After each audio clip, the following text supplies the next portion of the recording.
chat as well. So good afternoon, everybody, and thanks a million, and a big thanks to Jill. Jill has contributed on the Lunch and Learn now a lot. You'll be getting an award, I think, probably the person who's contributed the most in these sessions. And Jill is a career coach in TU Dublin as well. So suppose, as Jill has said today, it is about discover the world of Myers-Briggs type indicators, the MBTI, which I think a lot of us find fascinating in our work with students. So you're at the right session here today if you want to hear more. And as part of the session, Jill will explore the foundations of the MBTI, and she'll also give an overview of how it's used, and we'll look at the 8 preferences within the 4 dimensions of types. So there will be a little bit of theory, which is understandable, and a little bit of paired and group work as well. So I'll hand you now over to Jill, who always gives an excellent presentation and involves us all so well. So thanks, Jill, again. Appreciate that. Thanks, Angela, and thanks to Judy for hosting the meeting. I was asking Caroline and oh yeah, 2 Carolines actually, Caroline about the breakout rooms, Angela, because they weren't there on the last meeting I was on, and I just don't see them on this one either. So we might not do pairs and group work, so we might just. Yeah, nobody came back to me on that now, and I'm kind of chairing today's session, so. Okay. Sorry. Well, sorry, it's only the organizer of the meeting has access to breakout rooms, so I don't know who organised the meeting. Yeah, and that's Caroline. Yeah, she's the only person who could do it. Yeah. All right. Okay. Thank you, Deirdre, for that. That solves the mystery of that. Yeah, because I was asking about that. Okay, so we won't be doing breakout rooms today, but we'll have a chat in the whole group. So maybe I could just get a show of virtual yeses or nos in the chat. How many people are accredited in Myers-Briggs already? Because I suppose this session is it's sort of starting from scratch, if you know what I mean. I'm going to give you a little bit of an overview. I'm going to tell you how it's used. I'm going to tell you how I use it in the Career Development Centre. So yes. Okay. No. Okay. Great. Okay, so some definite no's there. Okay, so we have a couple of people who might be quite experienced, or at least have and actually, can I ask the accredited people? So there's a couple of accredited people there. Do you use it regularly, or have you used it regularly since you became accredited? I have to be honest and say that I haven't, and it's because the amount of time it takes to debrief, I think, has been a challenge, but I want to use it more. But I think it's probably better, I'm guessing, with like PhDs and matures. That's my opinion of it, in terms of they'll have more self-awareness and get more out of it. But I have to admit I haven't been using it as much as I'd like to be. So full disclosure. To send you to prison for that confession. And Roisin, I saw you there as well. You were mentioning you had used it. Yeah. Put you on the spot, but I have now. You're okay. I've used it a lot with staff. So my background, staff training. So I've kind of only recently moved into students and careers, so I haven't used it a lot with them. But I tend to use the knowledge about it more than I use the actual, questionnaire and that. Great, fantastic. Thanks, Roisin, for that. And that's a great insight. And what we find is a lot of people sort of get accredited, like I have myself, accreditation in a million things, and sure, unless you go off and sort of apply it straight away, it tends to just go out of the, off the radar after a while. And I suppose even if we don't use it, as Roisin was saying, specifically in your work, it can certainly, it's a bit like having another tool in the toolbox, really, isn't it? It's just something else to add to the program of tools that you have and use with students. I just fed in a little. I don't know if you're participating, and it might be interesting if those of you haven't maybe made along to any of Michael McDonnell and his committee they're looking at the psychometric piece, and they've done a few lunch and learns around psychometrics. So those are really interesting to go along to as well. You might find some more tools around sort of personality and then aptitude and so on there, and career planning tools. So that could be useful for you too. So today I'm just going to give you the whistle-stop tour of Myers-Briggs, a little bit of an intro. We are going to look at, I suppose, the ethics behind it, the objectives for its use. I'm going to talk to you a little bit as well about how I use it, and also I'm going to give you, I suppose, again, the whistle-stop tour of the 4 dimensions and 8 preferences in personality type.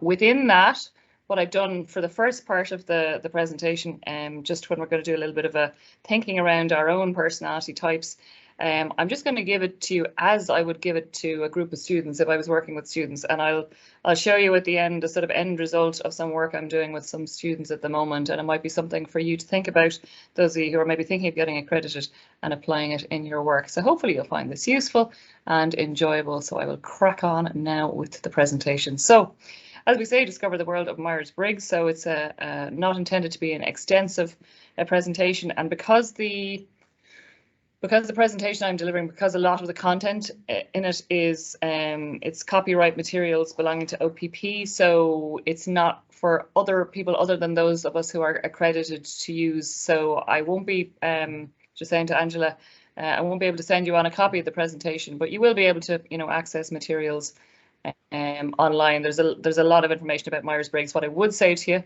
obviously from an ethical perspective, just be mindful, as you would advise everybody in terms of these psychometrics, be mindful how people are writing about it and using it online, and you'll see sort of short versions of it, but they're not authentic, you know what I mean. So just make sure if you are sourcing something that you're getting it from an official source. So optimize your learning today. I'll just put this up just to remind us to be present, and in that vein I'm going to put up another little slide, and Angela might laugh now when I put the slide up. I'm going to do another bit of meditation. So Angela will know that, and a few people who've been on my other sessions, I just like us to sort of come into the room, because we're all very busy people, aren't we? We've got a lot on at the moment. So just want you to take a little moment for yourselves. So this Lunch and Learn is professional development for you. It's networking opportunities for you, and it's also a little bit of time out for yourself. So all I'd like you to do, you might have other things going on in the background, I just want you to give yourself permission just to be here now and just to enjoy this time together, get the most out of it from a learning perspective. And to do that, we're just going to take a little bit of a moment of visualization. So if possible, and you can turn your cameras off if you want, just close your eyes, sit back in your chair, nice deep breath. Okay, nice relaxed state. Ideally, if you have anything crossed, arms crossed, legs crossed, uncross them. Sit down into the chair. Some of you might be standing up actually, but just being in the present moment, feeling the ground under your feet. If you're sitting in the chair is supporting you. Maybe your hands are resting on your lap with your palms facing upwards, eyes closed. Just starting to be conscious of where you're holding any tension in your body. So, got tension in your head? Are you gripping your jaw? Are you clenching your eyes? Is there tension in your face, in your forehead? Just giving yourself permission now to let it go. Let that tension go. Down through the neck and the shoulders. Okay, down into the chest, down the arms, into the torso. So just again, letting all the tension drop through your body, down into the floor. Again, just being conscious of your senses. What can you hear? So the sound of my voice, obviously, but what else can you hear inside the room, outside the room? Currents that are coming back and forth in terms of air currents through the room, maybe a little breeze, maybe you've got the window open. What can you feel? What can you smell? What can you taste? And again, being conscious of where you're holding tension in your body, letting the tension drop through your torso, into your hips, pelvic region, down into your thighs, through your knees, down to your calves, all the way down into the floor. So letting all of the tension be released out of your body, from the top of your head, all through your body. It's all gone down into the universe, into the floor. And just resting now in that moment.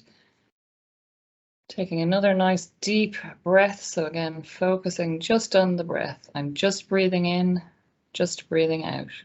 Just breathing in, just breathing out, letting all the tension go, and just a little visualization now. So I want you to just bring to mind a really, really nice time in your life, one of the nicest times that you can remember.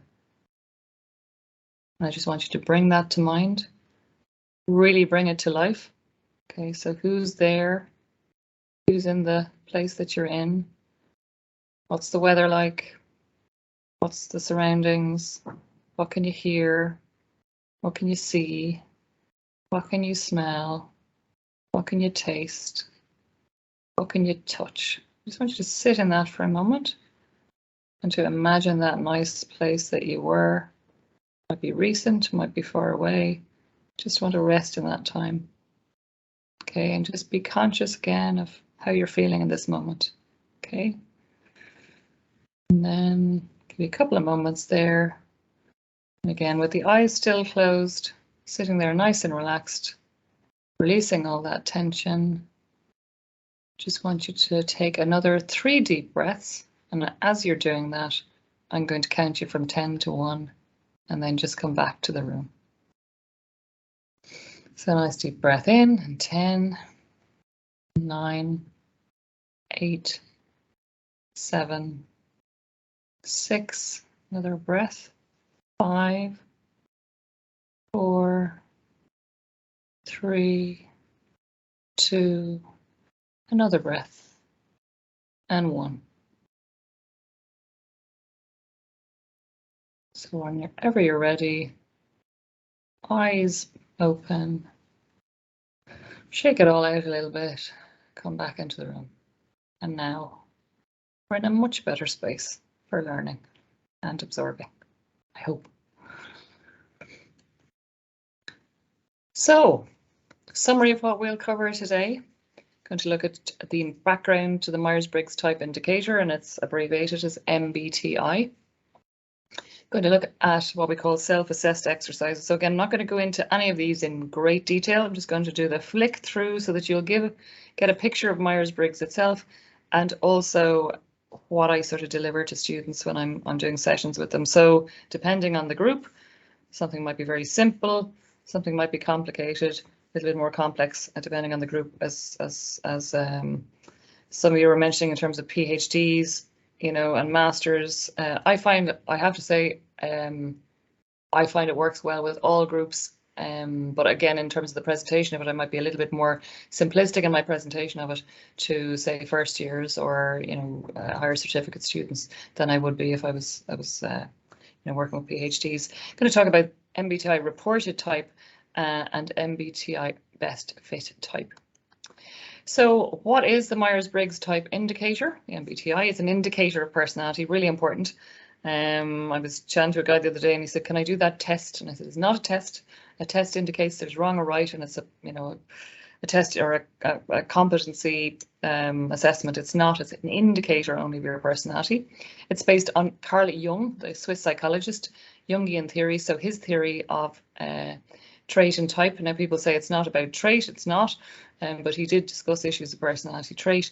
But the type preferences are what a mother and daughter named Catherine and Isabel Myers-Briggs. Now they were a mother and daughter, so I always get my one double-barreled the name and another one was just one of the two, but I can never remember. That's because you might be able to identify my preference. But Myers and Briggs, these are the ladies that put, I suppose, the current construct of the MBTI on Jungian theory. And there are 8 preferences within it. It was used by they're used by everybody. And you're responsible for deciding what type is your best fit, not others. So you know, nobody can say, look, you didn't put the cap on the toothpaste, so you're an N, or you know, you're always late for the train, then you're a P. Do you know what I mean? It's not for anybody else to decide what you are. You decide what your preferences are, and all types are valuable, and all types are, the nice thing about Myers-Briggs, all types are valuable and everything is seen as a strength. There are obviously gaps that are identified, but everything is a positive. So aims, why do we do something and use something like the Myers-Briggs? It gives us a better understanding and acceptance and appreciation of ourselves, reduces conflict through better understanding and acceptance of others and appreciation of others. At least we can try. It improves our ability to communicate, which is always a plus, and therefore, you know, enhances team building, problem solving, and enriches our relationships. And obviously, from our perspective as well, we will be even more, I suppose, attuned to the fact that it does support job search and career choices. And I'm going to talk a little bit about that towards the end. Ethics, from an ethical perspective, before you get some feedback on your Myers-Briggs, ideally you'll have done a questionnaire, as in you'll have done individually a questionnaire either in hard copy or online, and you'll have got results of that, which you're in a one-to-one session you can interpret for your students, for example, or they might have done it as a whole. And I'm going to be talking to you just about a group I've done some work with, where all of the students did the an equivalent of the MBTI online, and then we did a feedback session which covers a lot of what I'm going to cover today with those students. And then we did sort of a self-assessed exercise and then what's called best fit. But I had, more than half a day for that. Only you can decide your type. And as we say, type doesn't explain everything. So nor is it an excuse. Okay. A lot of people, you'll from time to time hear people going, oh, Myers-Briggs is useless, or, it shouldn't be used for this, that, and the other. It's like any tool. It has its pros, it has its cons. In the right hands, it's brilliant. I've been using it myself for over 20 years. I've come across a lot of people who maybe had a really poor experience with the first time out, very negative about it. But once they get, an assessed and accredited practitioner delivering it to them, they can see the benefits. So it's not intended to be everything. It only looks at 4 dimensions of personality type. It only looks at those 8 preferences. It's not intended to be a comprehensive look at your personality. And bear in mind, it's only for what we call normal populations, as in people who are by and large healthy, well individuals and don't have any specific disabilities, for example. So in terms of their learning and their understanding. So a more detailed overview then, again, it's a widely used instrument, more than 20 years of research and over 20 years of research and development. So it is tested every year, as every good instrument is, to make sure that it is valid and it is robust. So it does exactly what it says in the tin, and it does so consistently. Okay, so again, it measures what it's supposed to measure, and it does the same thing over and over again. They say that on average 2 million plus complete the assessment worldwide, probably more now. So that again, it's tested by its publishers to make sure it is robust. It doesn't measure skills, abilities, attitudes, or emotional or mental health. And as I said, it's for healthy populations, and it measures preferences, not abilities. So coming back to that idea, it's not a test, it's an indicator.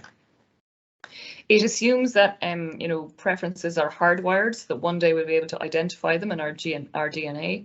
As I've said a couple of times, for what are referred to statistically as normal populations, it's non-judgmental and self-affirming. So typically, when people get their reports, they always, as we all do, as human beings, we're always scanning the world for threats. So we immediately go to the areas for development, but it's not supposed to be used as a stick to beat yourself with or other people. It is supposed to be just an instrument to raise our awareness of ourselves, help us to identify our difference with others. And the third piece, which I'll be talking to you about in a while, is obviously having the communication around if there's a conflict or some tension. That's where it becomes really interesting. So it's a research-based instrument, and obviously based on the results of millions of respondents worldwide. And again, as we said earlier, no preference is good or bad, better or worse, and it should only be used for development. On one of the earlier psychometric lunch and learns with Michael McDonald, we were just talking about different types of personality trait indicators, and then Myers-Briggs as a personality type indicator. We're talking about its use in recruitment, so it should never be used in isolation, obviously, to recruit people, but you can use it as a point for discussion, as long as you use it with all candidates and not to exclude a candidate. So it's not illegal per se to use it in recruitment, but it should never be used to exclude one candidate over another. It's just used again as a point for discussion. So again, what is it not? That can be useful to talk about that now. So it's not about stereotyping or pigeonholing. So you're not going to be an expert after another 30 or 35 minutes of this. It's not about stereotyping or pigeonholing, or you going out with these 4 letters stamped on your forehead. I am an ISTJ.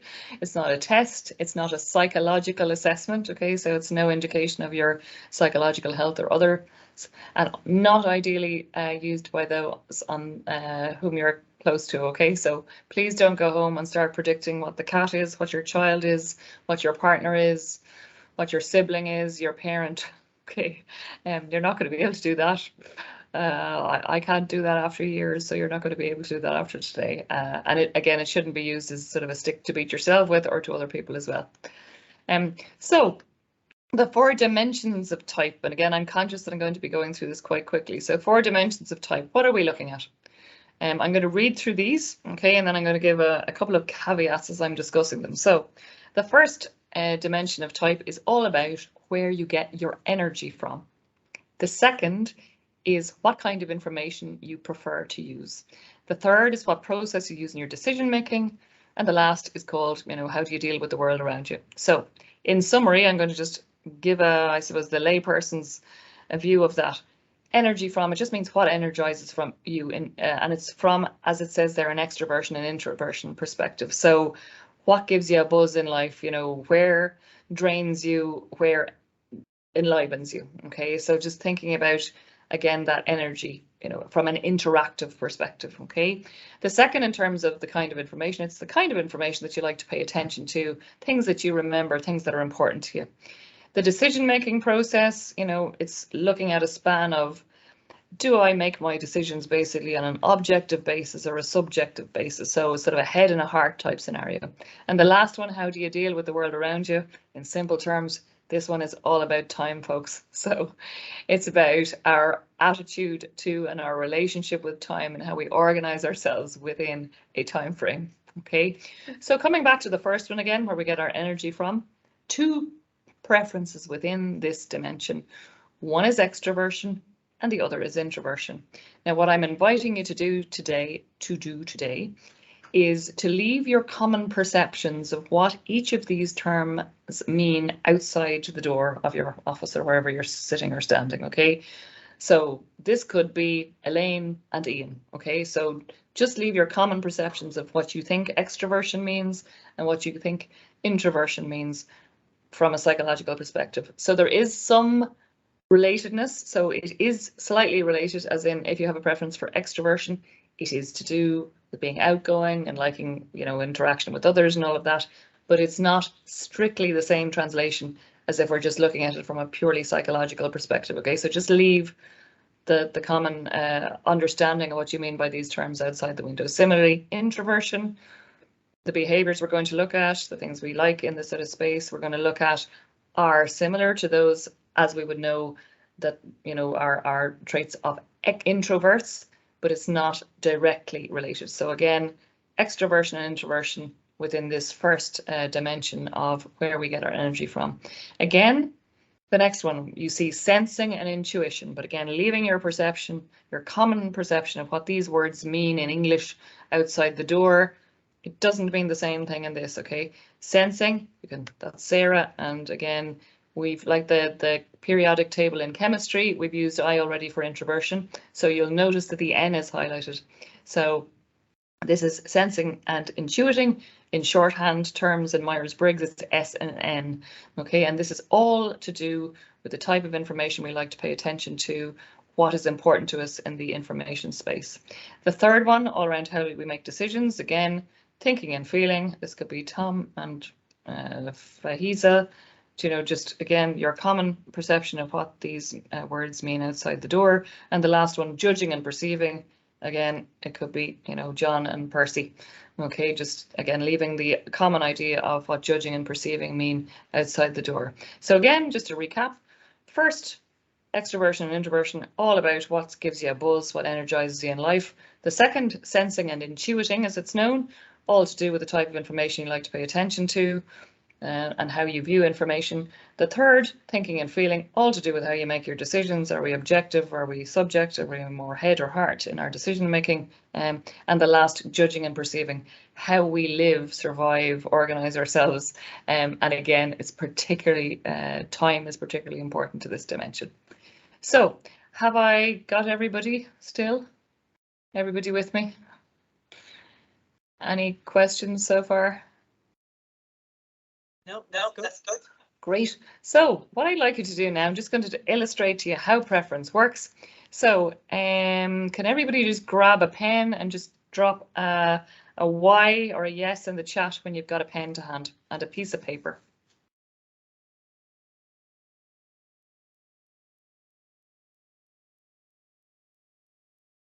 Okay, fantastic. So loads of yeses in there. Anybody without a pen? Any penless? No, okay, great. So what I'd like you to do now, I just want you to sign your name on the page. So just sign your name on the page.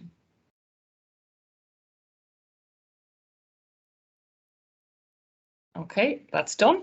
Okay, so now what I want you to do is change the pen to the opposite hand. And I'd like you to sign your name again.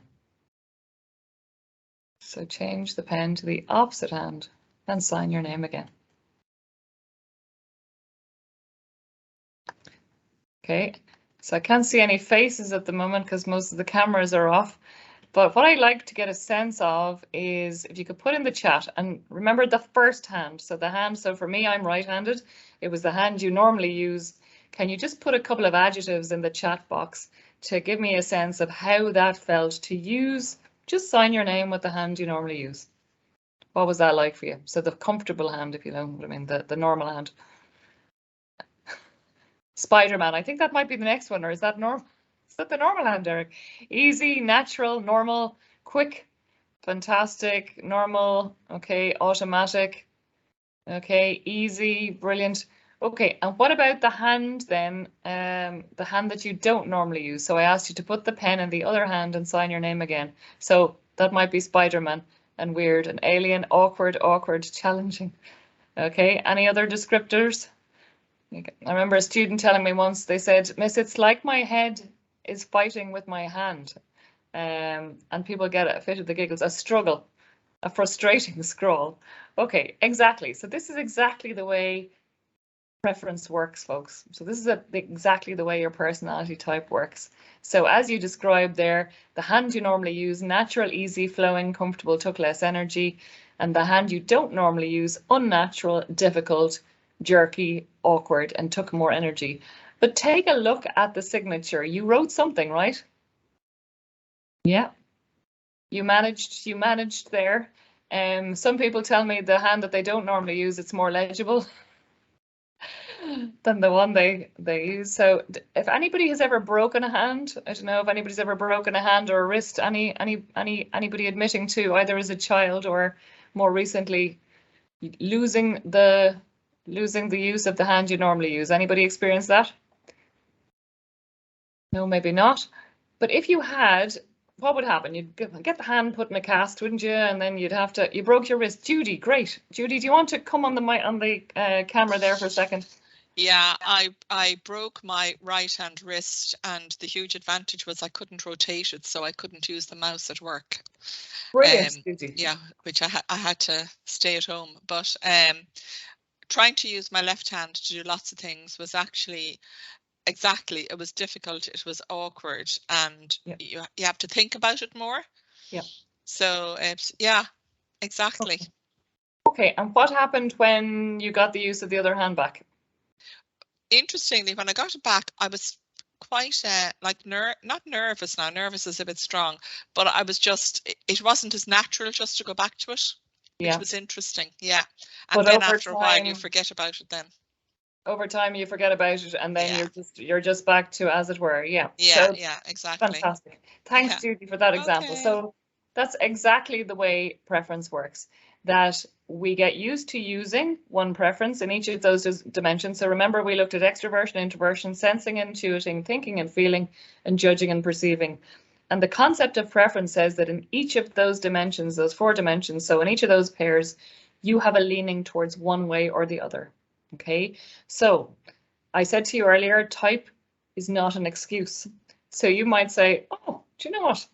Well, I have a preference for extroversion now, and I can see I definitely have a preference, and that's why I never stop talking in meetings, and that's why I hug the floor, and I can just go back to the lads now and go, look, well, that's my personality type, and that's why that happens, because do you know what?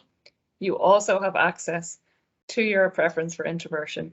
So it might be that extroversion or introversion is the hand you normally use, but it's not an excuse, because when the situation requires it, you need to make the journey to the other side, okay? So if somebody says, okay, we've heard enough from you now, we need to hear from everybody else in the group, I need to go into my preference. So I do have a preference for extroversion. I need to go into my preference for introversion, okay? So one is the comfortable and one takes more work, And I'm just going to go through a little concept with you now in a moment. So if I go back to, I'm going to just talk to you about this briefly. So we don't talk about strength of preference in Myers-Briggs. We talk about clarity of preference, okay? So I'm going to just give you these broad figures, okay? It's not the precise scoring system in Myers-Briggs. It's just to give you an idea of how preference works. So if we say 0 to 20 might be an unclear preference, 20 to 40 might be a moderately clear preference, and 40 plus is a clear to very clear preference. So if I go on to the next slide, if you can imagine, if you're looking at I'm just going to put myself on camera now so I can see myself. So imagine, okay, that if we take the first example, extraversion and introversion, extraversion is here, introversion is here. In fact, I'll do it the other way around because I'm right-handed. So extraversion is here and introversion is here. Extraversion is the hand I normally use, okay? But imagine on those scores, 40 is where my hand is, okay? 20 to 40 might be somebody here, or somewhere here, and 0 is in the middle.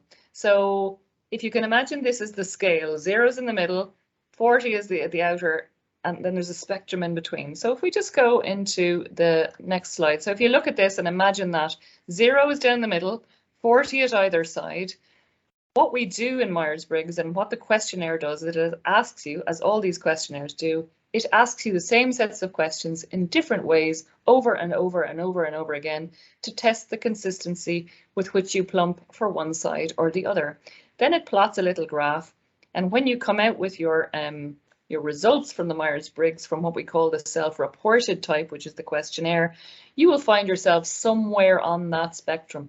Now, you might say that was where I thought on the day.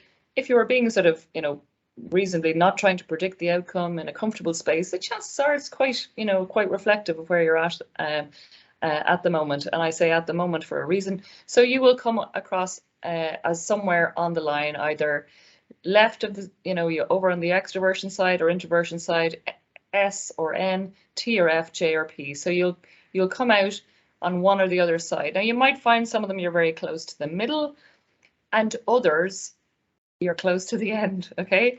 So some you might be near to the 0, some you might be halfway, and some you might be out here.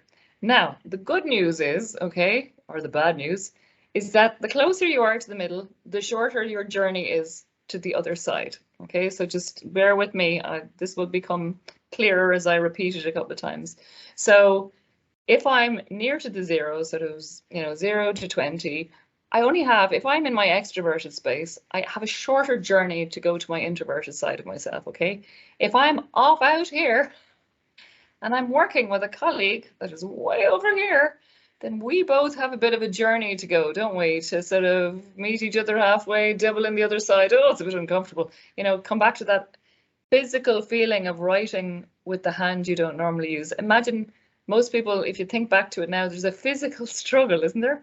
And preference is no different. It's a physical struggle for you to reel things back in, okay? Because it's not your familiar. You imagine if you have a language, those of you who have a language, and you go to the continent, and it's your Spanish or your French or something, and you're chatting to English, and then you meet somebody who doesn't have English. So you start speaking your pidgin French or Spanish or whatever, and then you're just praying that somebody will come along that speaks Spanish because you're really struggling at that point. And then somebody does come along that speaks English and you're just a relief, And that's how personality preference works. We sit in our normal preferences, but then we recognize when the time comes that we need to actually start flexing into the other preference. And good type development, folks, is when we start to learn and be more able to go from one side to the other. Okay, so it's not about sitting where you are and saying, my road or the high road, lads, I'm an extrovert, so that's it. We need to meet other people halfway. So I'm just going to go through this very quickly, okay, because I'm just conscious of our time. So what I would do in a class is, we go through each of the dimensions. So now we look at the extroversion and introversion, so where we get our energy. So what I do is I present these adjectives or descriptors, if you like, for each of the sides. And I say to the students, I'd say, look, take a look at these, as I'll say to you now, take a look at these and see which side you think you can more relate to. Now, coming back to our preference scores, remember, if I had 40 for my preference for introversion, the chances are I will be able to relate to most of the things under that introverted heading. So if that's my preference. If my preference for introversion was lower, so say it was like, you know, hypothetical example, between sort of 20, 25, then the chances are I might be able to relate to maybe 3 or 4 of the things on introversion and 3 or 4 of the things on extroversion. Okay, I can relate to them both. And if my preference for introversion was very low, okay, I might actually be able to relate to nearly all of the things on both lists, okay? So you can see how that preference starts to show itself as we look through these descriptors. And sometimes when I'm doing the Myers-Briggs, people just say, oh, look, I just, you know, they find their scores are so low that they find it difficult to isolate which side is their natural way of being. So we don't worry too much about that. Again, it's not about coming out on one side or the other. It's about just getting an appreciation of where your preferences lie so that you can identify when there's tension or conflict in your life. And we're going to talk about that in the context of career in a while. What to do about it then when you sense that tension or conflict. So we go through these descriptors, and then once again, I give them a few moments to look at either side of the table. And then what we do is we go into a little exercise. And again, I don't have time to go into all of these with you today. This is just purely for a taster as an example. We say to yourself, what would be the perfect weekend break? Or what is your approach to meetings? Or what are your hobbies? The weekend break is nice. So what we're looking for, and you know, you see the smiles, you'll see the smiles going around the room, and you'll see the sort of hints of recognition. And then I'd say anyone want to give us an example, and you get, generally, you identify one person in the room who says, I would lock myself away in a hotel, bottle of wine, Netflix and a book, and maybe if there's a spa in there, great. And you'd say, who else is there? Nobody. I'm there by myself. And then you see another a couple of people smiling, and you go, is that anybody's idea of a nightmare? And then somebody else will put their hand up and they'll say, what's your perfect weekend break? And again, you have to put in caveats, like, for example, this is before you had children, you know, there's nobody else to consider here. This is a complete indulgence. And the other person might say, yeah, I go off to Ibiza with my mates, like 14 of my best mates, and there'd be partying and there'd be loads of activities, you know, we'd be kite surfing, and then we'd be hot air ballooning, and then we'd go out every night. So you use those as your 40 at either side, your 40 for extroversion, your 40 for introversion, and then you ask people on the line, you ask them, you've got them to, sometimes there's booklets for this in Myers-Briggs, you can give them a booklet, you can give them a sheet. Or you can just simply, what I do in class, I just get them to draw it out on a page, and I just go, put an X on the line. You know, if, you know, your idea of a fantastic holiday is the Ibiza trip, you know what I mean, put your X on the line on the E side. And if your, you know, your idea is of a, you know, lock yourself away like a hermit, put your X on the I side, okay? Or, you know, if you're sometimes, you like a little bit of one, a little bit of the other, you know, you're not so clear either way, then just put an X on the line according to where you think your preference lies. So this is called the self-assessed type. So remember, the questionnaire is what we call the self-reported type, and this is called the self-assessed type. So you go through the descriptors, and even what I've showed you there, I'm just going to go back up, like I have even more slides on this, obviously, in terms of giving them a couple of examples and whatever. So I'd ask them to think about that a little bit more. And then we go through them self-identifying or self-assessing where their preference lies. And then what we do is we just go through the other 3 preferences in order. So sensing and intuiting, again, I put the descriptors up. So how we prefer to gather information. So again, sensing is all about practical facts, figures, research for research's sake, step-by-step build to conclusion. This sort of quick fire thing today would be driving you bananas. You'd like a lot more detail. Intuition, this could be right up your street. This delivery today, it's just giving you a quick overview, taking a few things, firing them in there, segueing off to different things. Jill has stopped talking about what's on the presentation. Now she's off, you know, giving us an example. That works for me. Okay, you might be more on the intuitive side of the house. Okay, so sensing is quite simply a detail focus, research, data, facts, figures. Intuition is more the big picture. Really important to always bear in mind. We have both aspects of all of these sides. We have both of all of these sides inside ourselves, like the handwriting example. One is the hand we normally use. The other is the one that we have access to and we can become good at, but it's not our DNA preference. Again, clear, straightforward speech, sequential thoughts, literal facts, examples. Jill is a nightmare. Intuition, complex speech patterns, inspirational thoughts, leap around, figurative analogies and metaphors. Jill's style is working for me today. Okay, and I'm being a little bit facetious in that because obviously I try to do both, but I fail miserably because I have a preference for intuition. So I do have to consciously work. So I was working with a group there a couple of weeks ago, and after about a quarter of the session, so it was a whole day session, but after about a quarter of the training day, after about a quarter of the day, I just realized there was one guy in the group and he was just totally sensing. He was off the dial. He wasn't even in the room. He was out in the car park in terms of his preference for sensing. And I realized it was a real learning to me.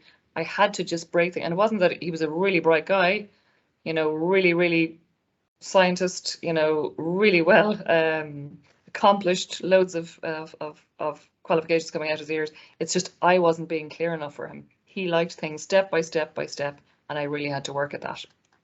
Analogy, this is the analogy we use. Okay, we can just do that one very quickly in the chat box. What do you see there, folks? Just type into the chat. What do you see?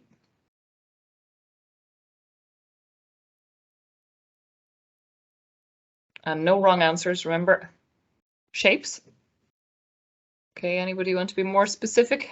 3 shapes, okay. Blue, purple and orange, 3 small dots, 3 shapes. Okay, circle, square and diamond, a diagram, a diagram. Great, fantastic. Can I ask Deirdre, do you see a triangle, Deirdre? Did you see a triangle? No? Okay, and when you say diagram, where's the diagram? Just your mic is off. Sorry, I think I just saw a pattern. What would probably you saw a pattern. Okay, so you didn't see the things, you saw the pattern. Okay, so that's the thing to bear in mind. Great, fantastic. So shapes, different colors. So some people see the shapes. Okay, and if I see the shapes first, and some people will literally say, I saw, you know, 2 squares, an orange square, a purple square, and a blue dot, Jill. And other people will say, I saw what you said, Deirdre, which I saw a diagram, I saw a shape. So some people see the triangle first, and then they see the shapes. And so some people see the patterns, then the specifics, and some people say the specifics and then the pattern. Okay, so if you have, and it's not an absolute, but if you have a preference for sensing, the likelihood you'll see the specifics first and see the pattern. If you have a preference for intuition, you'll see the patterns first and then the specifics. One caveat to that is that I noticed about probably 10 years ago in class, even though people in their questionnaires were all coming out as N's, they were behaving and telling me like an S, like somebody who has a preference for sensing. And what I realized was it was the advent of smartphones. So they're starting to pay more attention to data, to literal information and facts, because that's what they're seeing and that's what we're seeing on screens all the time. Okay, and it has had an absolute. Before that, I would have had all sorts of people. We do all sorts of interesting exercises around intuition. I was getting lots of interesting stories, metaphors, analogies. A lot of that has just gone by the wayside now. So it'll be interesting to see how our brain and how our DNA changes over time if that continues as we become more attuned to just watching things on screens. The next one is thinking and feeling. So again, using your common perception of thinking and feeling, it's all to do with decision making. So again, I go through this, and again, it's quite simply, do I make my decisions on the basis of facts, you know, an objective truth and, you know, tasks, or do I make my my decisions on the basis of feeling? So am I person-centered? Do I like to maximize harmony? Will we find every corner, quick to offer praise? Okay, so that's how we make our decisions. And again, what we always say in Myers-Briggs, we say, I have a preference for, we don't say I am a thinker or a feeler. I have a preference for thinking, I have a preference for feeling. And we say also, may seem to act more coolly, be more distant. So may seem, okay, so it's all to do with perception. Who are we to say what a person is or is not? Okay, so thinking and feeling. So we go through the different adjectives for that. And quite simply, Thinking, again, much more objective in terms of their decision making, and feeling much more subjective in their decision making. And again, we don't have time to go through too much of this today, but you get a sense of it. People who have a preference for thinking their preoccupation tends to be something is wrong here and I need to make it right. People with a preference for feeling something is wrong here and I need to preserve the relationship. Okay, so there's the right and wrongness of a situation, and there's the relationship side of the situation. Okay, this is the example we give. What would you do if a friend was burgled? Think of a recent important decision you've had to make. How do you react to criticism? The friend who's burgled one, you just think of yourself. You know, we just ask people to think of themselves. I always say, are you the person that is the problem solver? So say somebody comes around to you with any sort of a problem and says, you know, focuses on what happened and what the problem is and what we need to do to fix it, versus the person who just sits there and listens, gives you loads to TLC. A couple of years ago when I was at career break, I was doing this with some people in the bank. They had a hold up in one of the branches, and the branch manager was called by the regional manager. Okay, and the regional manager rang, and her first question was, how much did they take? And the branch manager told me, she responded, we are all fine, thank you for asking. Okay, so branch manager, clear, leaning towards preference for feeling. Regional manager, what did they take? So it's not to say the regional manager is not caring or feeling, it's just she's concerned with the good of the organization of the whole. The branch manager concerned with the good and the, I suppose, the fortunes of the individual. Okay. So the last one we look at is judging and perceiving, and I'll go through these again with the students. So I'll say, look, it's how you like to manage and organize your life. Again, this is all about closure, boxing off, finishing and getting things done. On the judging side, perceiving the joy of spontaneity, keeping things open. You know, I don't want to organize the world, I want to experience it. I want to remain flexible. So perceiving is really lastminute.com, and judging is perfectly organized, okay, perfectly scheduled.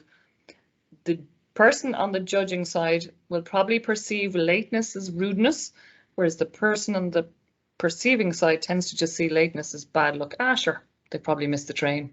Do you know what I mean? They mightn't have judged the journey time. Okay, so much more loose on the perceiving side in terms of the rules and regulations around timekeeping. Judging much more definite. Okay, and also in terms of how they do get things done, you know, judging always on time or a little bit ahead of time. If they're late, they will actively seek out the reason for being late, and it's usually another person who's on the other side. And they say if they're getting a lift with that person doesn't pick them up on time, they'll never take a lift with that person again. Okay, so they'll do everything they can to minimize you know, distractions, obstacles that might come in the way of being in time. Perceiving, get distracted all the time. So how do the perceiving get things done? They do, of course, because a perceiving person will get things done relative to the size of the act that's going to fall. If I'm just going to be late for the pub and a few friends are going to be annoyed, it's not going to be, you know, I'll be late. If I'm going to miss my flight, if I'm going to lose my job, if I'm going to, you know, I write for the Irish Independent, I can't, you know, have a late deadline. You know, some child coming out of journalism school that doesn't want to get paid will take my job in a heartbeat. Okay, so I am a preference for perceiving, but I need to use my judging preference in that context. So the anecdote again, task is there, deadline is there, step by step, done well ahead of the deadline. Perceiving, it's happening right at this moment. This is me. Task set, deadline is there, which is 2 o'clock. Diddly do a little bit, take a little break, do another little bit, take another little break, go off on a bit of a tangent. Oh, another little bit. Oh gosh, is that the time? You know, and that's how it gets done. Okay, so these are the ways that we go through. Okay, the questionnaire, or so the self-assessed with the students.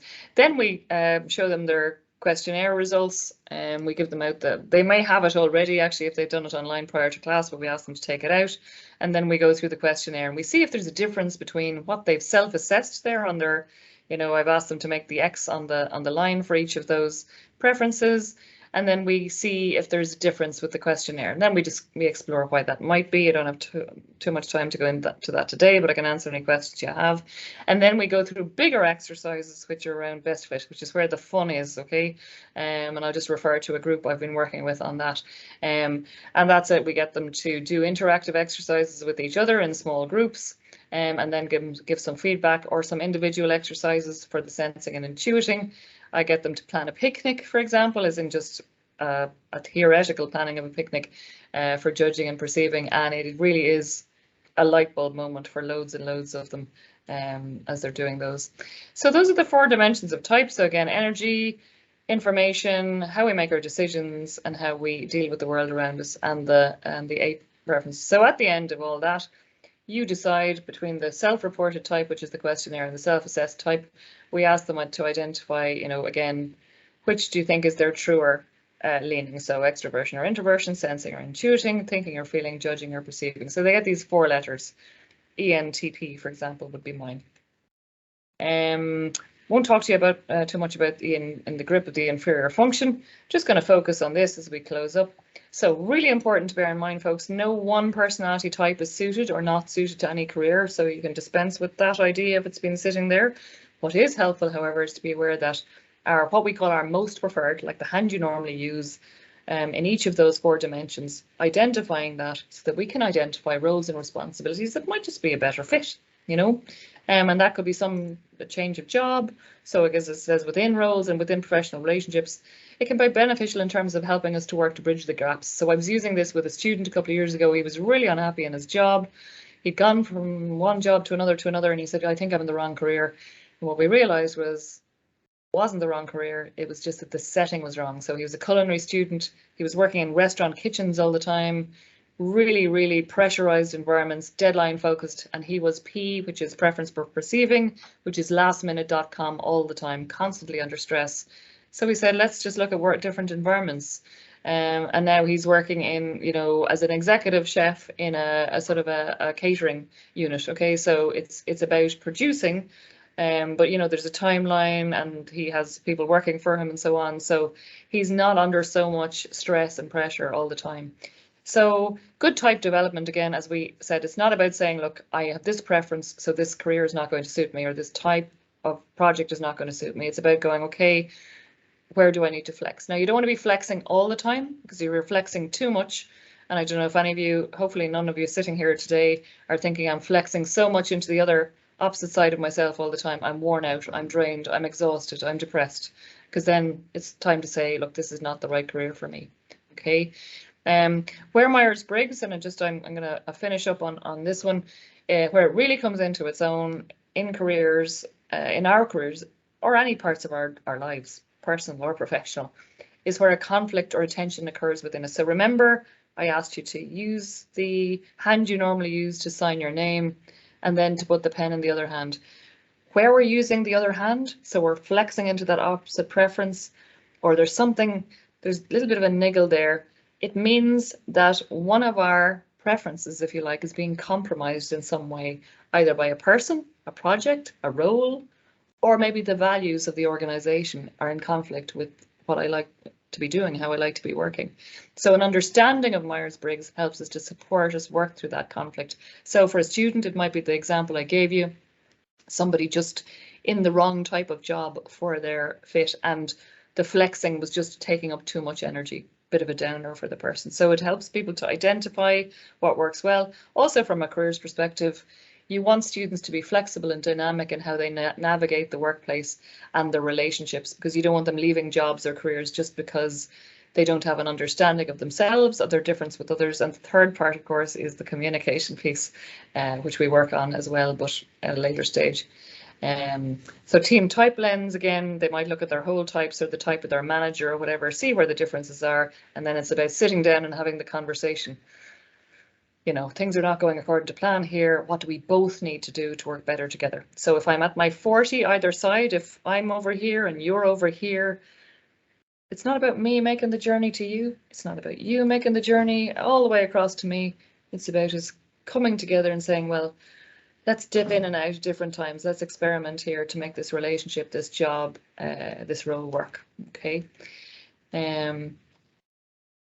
Oh, just realized something. I meant to say, sorry, I'm just after you. I updated one slide. This is me, the intuitor. Okay.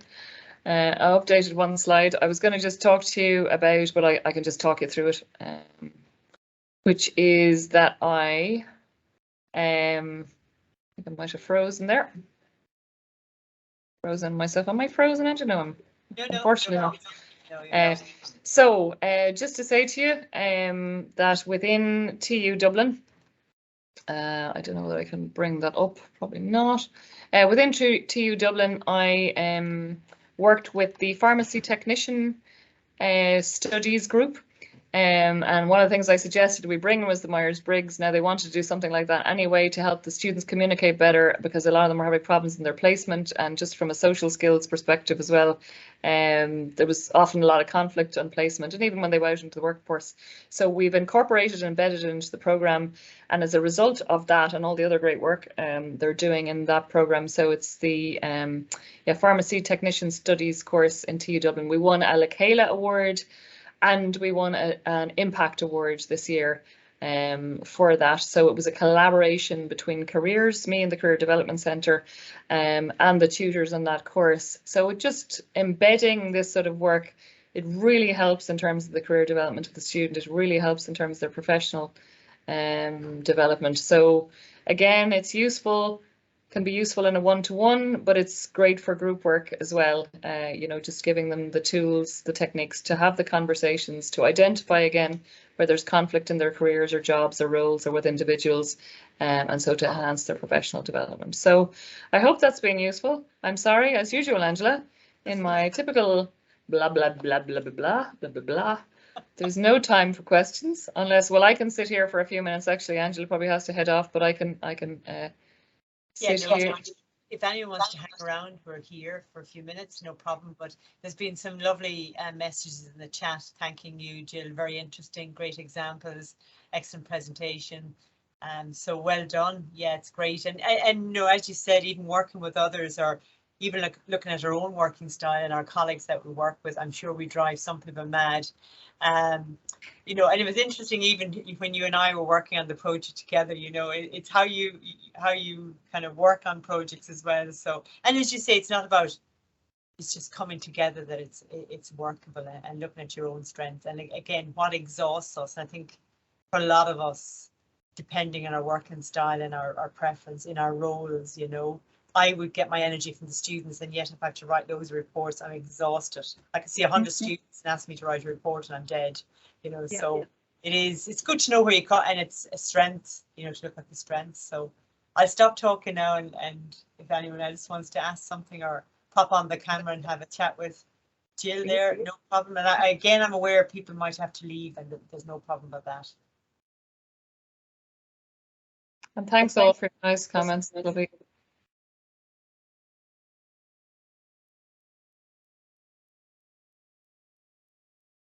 Other people might be taking the opportunity to have a quiet sandwich somewhere. Exactly. Yeah. To go into a corner and recharge. Right, yes. So yes, there's just a few people leaving. I don't think anyone has anything. Fantastic. Yeah, so well done, Jill. Thanks a million. And look, we'll join up at our meeting again. Have to.